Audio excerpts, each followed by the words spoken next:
When Yi, the maid's daughter, rushed to shield Shen Zhiheng and Shen Zhiyu after they got slapped.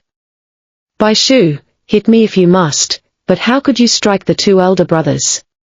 I know this is all my fault. I twisted my ankle last night and shouldn't have called them back. I listened to her sickly sweet manipulative words and quickly recalled the original novel's plot in my head. The original host Bai Shu was the sole heir of the Bai group, yet a spineless supporting female lead doomed to misery.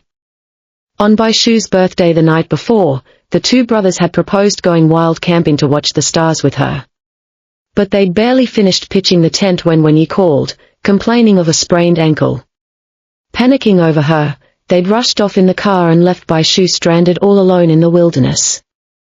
This was far from the first time they'd abandoned her ever since Bai Shu's parents died in a car accident. Once the three of them had planned a concert trip. Bai Shu waited at the ticket gate until the show ended, yet they never showed up. She'd blown up their phones and sent countless messages with no reply. Only scrolling their social media did she find out they'd taken Wenny to Disneyland instead. Photos showed them flanking her, grinning widely, with a caption, "Spending a magical day with our little princess at Wenny, hope you're always happy." The comment section was filled with their affectionate, doting replies toward her, their fondness for her dripping off every word. Another time, Bai Shu and Wenny both came down with an infectious illness. The two brothers camped out by Wenny's hospital bed for 7 whole days, never once stopping by to check on Bai Shu. And this time, they'd taken the only vehicle and forgotten her entirely without a second thought. Stranded alone in the pitch-black wilderness with strange animal cries and rustling tree shadows all around, Bai Shu had been terrified. She'd had no choice but to call the steward to come fetch her. By the time they got back to the Bai mansion, dawn had broken. She'd walked in to find the beloved household favorite Wenny putting on an act. Without a word of explanation, Wenny started slapping her own cheeks to frame Bai Shu for assault. That was the scene that had just unfolded moments ago. Though they were her personal bodyguards raised alongside her, Bai Shu had always treated Shen Zhiyu and Shen Zhiheng like blood brothers, never uttering a harsh word to them. Now they dared turn on her, all for the maid's daughter. Shen Zhiyu and Shen Heng stared at me in total shock, unable to believe what had just happened. Bai Shu, you actually hit us? Chapter 2. Shen Zhiyu's voice shook with unbridled rage. Just because we went to look after Wenny last night? Shen Zhiheng's gaze turned dark and hostile. We spoiled you far too much, Bai Shu, letting you grow so arrogant and unruly. At once, Wenny dropped to her knees and burst into tearful sobs.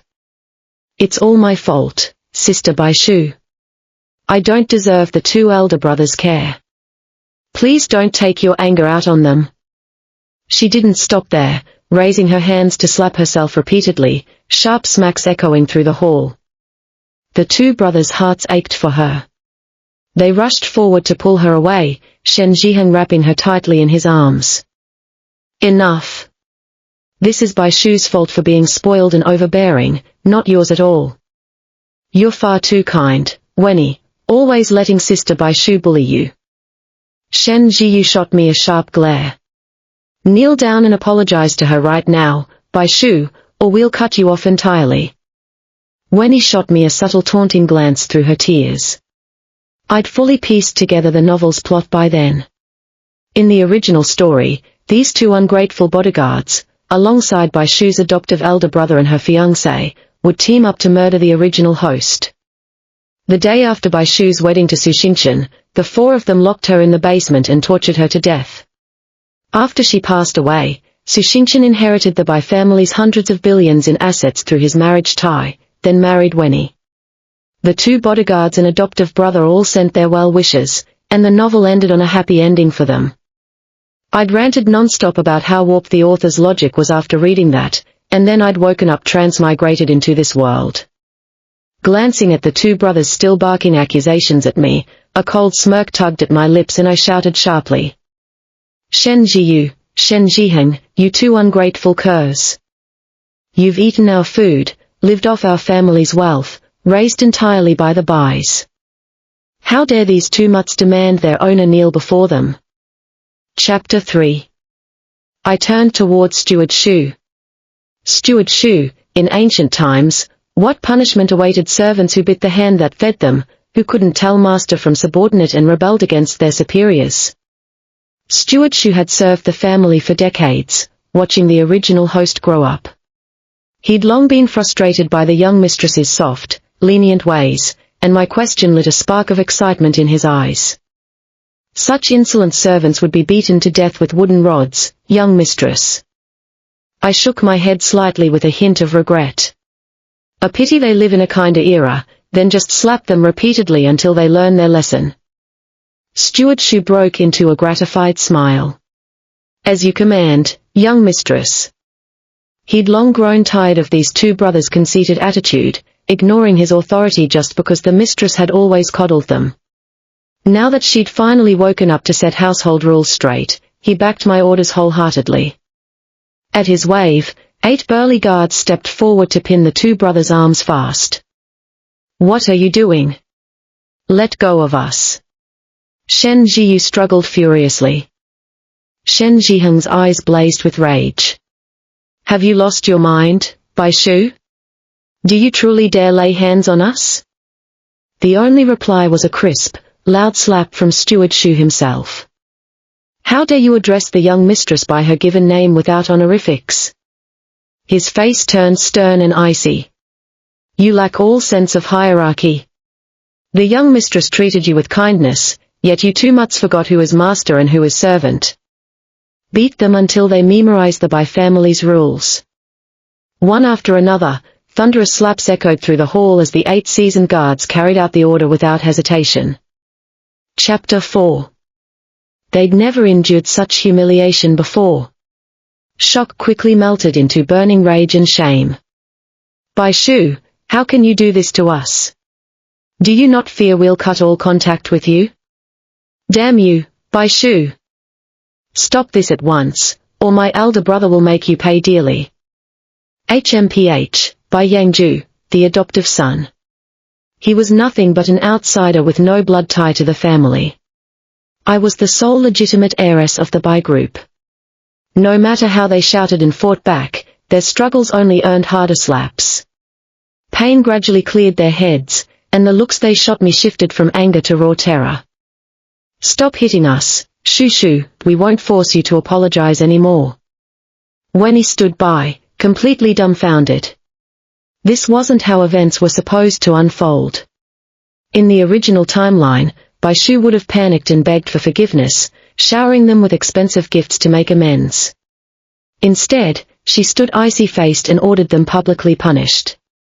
Her panic spurred her into a dramatic performance, throwing herself to the ground and wailing. Sister Bai Shu, please stop this. It's all my fault. Chapter 5. Maid Wenny's mother rushed over and dropped to her knees, begging me to halt the beating. But my gaze drifted down to the diamond bracelet wrapped around her wrist. It was a luxury piece worth over 100 million, my late mother's favorite jewelry. How had it ended up on a maid's arm? It was clear she'd grown deluded into thinking she owned this house. I spoke calmly. Aunt Wen, if I recall correctly, this bracelet was my mother's heirloom. My father bid a sky-high price for it at an auction years ago. All transaction records and appraisal certificates still exist to prove its value of 100 million. I'm surprised you had the gall to wear it. The watching servants gasped in shock, covering their mouths. 100 million? How could Aunt Wen steal such precious jewelry? The madam's accessories are all priceless treasures. Aunt Wen's face drained of color, hurriedly trying to hide the bracelet and stammer through tears. Young mistress, I had no idea it was so valuable, I only borrowed it to wear once. Spare me, after all these years serving your family.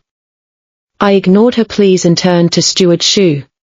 Send men to search Aunt Wen's quarters for any other stolen belongings. A cold glint flashed in Steward Shu's eyes as he bowed respectfully. Right away, young mistress. I've long suspected this woman's sticky fingers, only the former you would brush everything off before, leaving me the villain for bringing it up.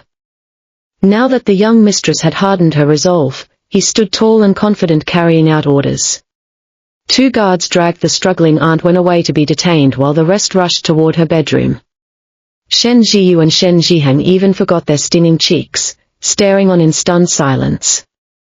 Wenny's face turned ashen. She'd long known her mother secretly stole and sold the family small trinkets for money, yet never imagined she'd dare take 100 million yuan heirloom, let alone get caught red-handed today. Chapter 6. Minutes later, the guards returned carrying an ornate jewelry box, designer handbags, and luxury garments laid out before me. Steward Shu opened the case to reveal multiple high-value necklaces and a limited edition vintage watch. This emerald jade necklace was the madam's daily wear, and this watch was the master's prized collection. His voice shook with fury. Madam took pity on you and let you live here with your daughter, yet you repay the Bai family with thievery. Disgusting. The other servants had long resented Aunt Wen's arrogant attitude after Wenny became the household favorite. She never lifted a finger to work and sneered at the rest of the staff. Now they all cheered to see her crimes exposed. I swept over the stolen goods with a cold gaze. The original host had been blind and foolish to let this mother-daughter pair manipulate her for years. Steward Shu, call the police. Hand over all evidence for formal theft charges. Aunt Wen threw herself forward, scrambling to kowtow and beg mercy, promising to return every stolen item. Wenny followed suit, weeping and clinging to my legs, pleading for me not to involve law enforcement. I stared down at them with mocking disdain. You dare steal 100 million yuan heirloom and frame your master when you thought you'd get away with it? It's far too late for apologies now. Steward Shu signaled the guards to drag the mother and daughter away to await police arrival. Chapter 7. Just as chaos settled, a frigid roar echoed from the entrance. Everyone stop what you're doing. I lifted my gaze to see Bai Yangju, the Bai family's adopted son, striding in wearing high-end tailored formal wear. He'd obviously rushed over mid-important business event after hearing the commotion. He took in the sight of the detained maid and daughter, the 2 beaten bodyguards, and turned furious eyes on me. What mess have you stirred up early in the morning? His voice dripped with reproach. I suppose I've spoiled you far too much to let you grow this tyrannical streak. Release Aunt Wen and Wenny at once. The guards hesitated, caught between conflicting orders. Shen Jiyu, Shen Jiheng, and Wenny's faces lit up with relief, seeing him as their last savior, crying out for his help. I let out a bitter laugh. A thief who stole nearly 200 million of our family's assets, and a maid's daughter who fabricated lies to frame her mistress, why on earth would I release them? What gives you the authority to demand this? Bai Yang flustered, attempting to make excuses, but Steward Shu stepped forward to lay out all the recovered stolen jewelry and watches, explaining the full theft evidence. The adopted son's face shifted through multiple shades of panic as he realized the crimes were undeniable, yet he still tried to argue for private settlement to protect the Bai family's public reputation. I cut him off sharply, laying out the full extent of their schemes and my intent to press full criminal charges, and ordered the guards to continue detaining the suspects pending police arrival. Chapter 8. Children's Day arrived, and I hosted a party for my younger brother's kindergarten classmates at the mansion. While the celebration was underway, Aunt Wen's brother Yang Keng showed up with Wenny's illegitimate son Yunfeng, the child she'd stolen and sent to live with him. Yunfeng was thin, abused, and covered in bruises from constant beatings at Yang's hands. After Yang got dead drunk at the banquet and attacked Yunfeng, the boy retaliated with a pocket knife. A brutal brawl erupted between Yang Keng and Bai Yangju over the child's parentage once Bai Yangju spotted Yunfeng's birthmark matching his illegitimate son's.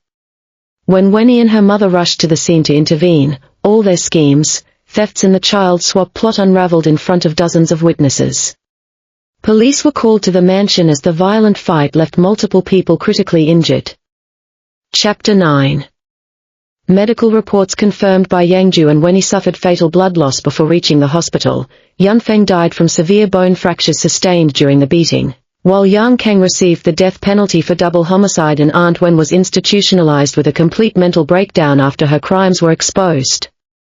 Once all legal proceedings concluded, my mother booked plane tickets to Hawaii, and we left all the betrayal and pain behind for a fresh mother-daughter vacation with my little brother.